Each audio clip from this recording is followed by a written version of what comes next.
ताज़ा तरीन वीडियोस के लिए चैनल को सब्सक्राइब करके बेल आइकन और ऑल नोटिफिकेशन पर क्लिक करें ताकि आपको मिले हर अपडेट सबसे पहले।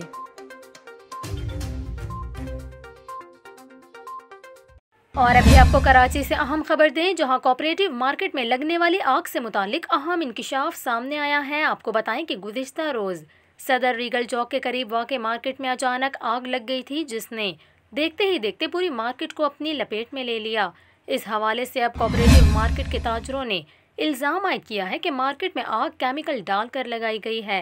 ताजरों का ये कहना है कि मार्केट में आग से मुतासर दुकानों की तादाद 500 है और 10 मिनट में पूरी मार्केट में आग लगने का इम्कान नहीं था। केमिकल डालकर मार्केट में आग लगाई गई है। इसके अलावा ताजरों का ये भी कहना है कि कोऑपरेटिव मार्केट में जलने वाली दुकानों की तादाद 250 से 300 तक पहुंच गई, जिससे नुकसान का तखमीना 5 से 10 अरब रुपए है।